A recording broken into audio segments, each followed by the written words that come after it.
Hello बच्चों, कैसे आप लोग सभी। बच्चों, आज हम लोग इस वीडियो में लर्न करेंगे सेल्फ इंडक्शन के बारे में। So what is self induction.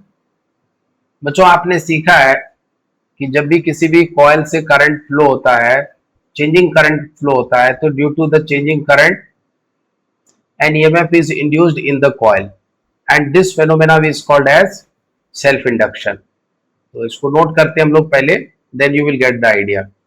So the phenomena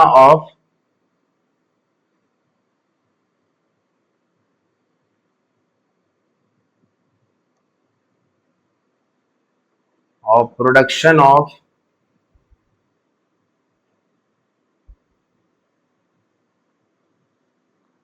induced EMF in a coil due to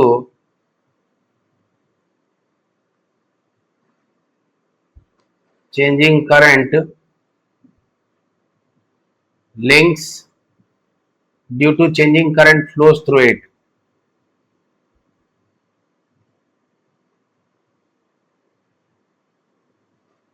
बच्चों, जब भी किसी भी कॉइल में चेंजिंग करंट फ्लो होगा तो due to that changing current जो ईएमएफ इंड्यूस होगा उस कॉइल में, उसे ही हम लोग सेल्फ इंड्यूस ईएमएफ कहते हैं। यहाँ पर एक कॉइल हमने कंसीडर किया है and we are connecting one battery and one switch is also connected here.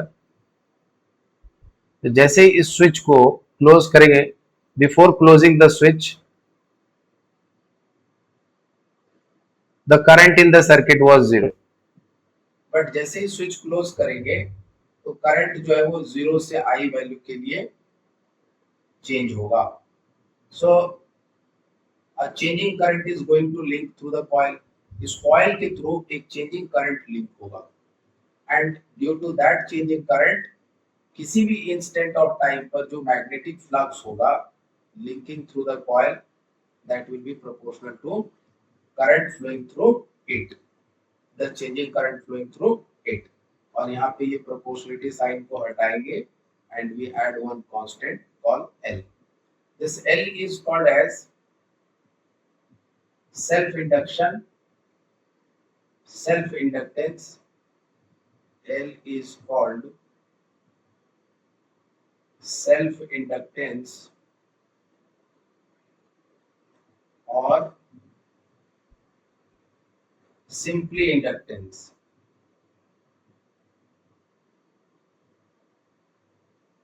And as we know, the changing current is going to link through the coil in this circuit। तो जब changing current इस coil से link होगा बच्चों, तो जो EMF induce होगा उस ईएमएफ के कारण जो करंट होगा उसको हम लोग इंड्यूस्ड करंट कहते हैं। So induced current will be in the opposite direction to magnetic flux. और वह बैटरी करंट के, this current is due to battery and ये जो करंट है due to induced EMF, induced current. तो इंड्यूस्ड करंट जो होगा वो बैटरी करंट के अपोजिट डायरेक्शन में होगा। Now EMF induced in the coil is, so हमें पता है फैराडे लॉ से E equal to minus D phi by D T, minus D by D T and phi value is L into I. L तो constant है बच्चों, इसको बाहर लिखेंगे and current is changing variable, so D I by D T. So finally the EMF जो induce हो रहा है उस कॉइल के cross, that will be equal to minus L into D I by D T. This EMF we call self induced EMF, self induced EMF or back EMF in the coil, in the coil। एक छोटी सी बात यहाँ पर और है बच्चों, और वो बात यह है कि अगर कंडीशन ऐसा हो कि कॉइल है और इसमें बैटरी पहले से कनेक्टेड है और इसमें करंट फ्लो हो रहा है और ये स्विच जो है वो क्लोज्ड पोजीशन में है और अब आपने स्विच को क्या किया, ओपन कर दिया। तो जैसे ही स्विच को ओपन करेंगे तो सर्किट में बैटरी करंट क्या होगा, डिक्रीज होना शुरू होगा and it will decrease to zero. तो करंट जो है आई वैल्यू से जीरो होगा और flux is equal to L into I. तो करंट चूंकि डिक्रीज हो रहा है तो फ्लक्स भी डिक्रीज होगा और जब करंट जीरो हो जाएगा तो फ्लक्स भी जीरो हो जाएगा। सो जो इंड्यूस्ड करंट है that will flow in the opposite direction और आई मीन टू से इंड्यूस्ड करंट जो है अब वो किस डायरेक्शन में फ्लो होगा, जो बैटरी का करंट जिस डायरेक्शन में फ्लो हो रहा था उसी डायरेक्शन में फ्लो होगा। ठीक है, सो इंड्यूस्ड करंट विल बी, अब आपके मन में होना चाहिए यहाँ पे प्रश्न कि सर ऐसा क्यों होगा। तो ऐसा ऐसा इसलिए होगा क्योंकि change in magnetic flux, decrease हो रहा है फ्लक्स, बैटरी करंट यहाँ पर डिक्रीज हो रहा है। तो चूंकि स्विच जो है ओपन हुआ है तो डिक्रीजिंग है तो इस वैल्यू को वो डिक्रीज होने नहीं देगा। तो इसलिए इंड्यूस्ड करंट जो है उसके अपोजिट डायरेक्शन में, कहने का मतलब यह है कि सेम डायरेक्शन में फ्लो होगा ताकि करंट में जो डिक्रीज हो रहा है उसको डिक्रीज को कॉम्पनसेट कर सके। ठीक है, एज पर लेंज लॉ। तो बच्चों यहाँ पर हम लोग डायमेंशन ऑफ एल की बात कर लेते हैं। हमें पता है E का mod value L into D I by D T है। तो L इक्वल टू हो जाएगा E upon D I by D T और EMF का यूनिट, यूनिट एंड डायमेंशन,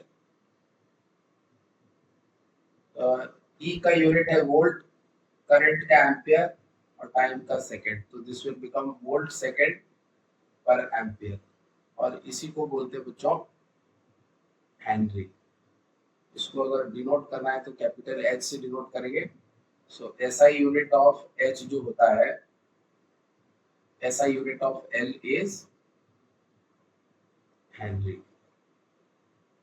उसके बाद हम लोग डायमेंशन के लिए बच्चों जैसा कि आपको पता है L is equal to flux is equal to L into I. तो L इक्वल टू क्या लिख सकते हैं, flux upon current and magnetic flux होता है B into A upon I and F is equal to q v B sin theta. If we take theta 90 degree, then F is equal to QVB. So finally we can write F equal to QVB. तो यहाँ से B equal to लिख सकते हैं हम लोग F upon QV. So F upon QV और area upon current. और बच्चों हमें पता है I equal to Q by T और Q equal to I into T. So Q के बदले I into T और वेलोसिटी V ए आई। अब सबका डायमेंशन यहाँ पे पुट कर देते हैं हम लोग। तो एल का डायमेंशन मिल जाएगा M L T minus two L square, ampere ampere तो एम्पियर का स्क्वायर, टाइम का टी और वेलोसिटी का L T minus one. So यह टी टी कैंसिल हो जाएगा, यह एल एल कैंसिल हो जाएगा यहाँ से। सो डायमेंशन ऑफ इंडक्टेंस जो होगा M L square T power minus two and a power minus 2. This is the dimension of L. बच्चों इस वीडियो को एंड करने से पहले एक छोटी सी बात आपको बताना है।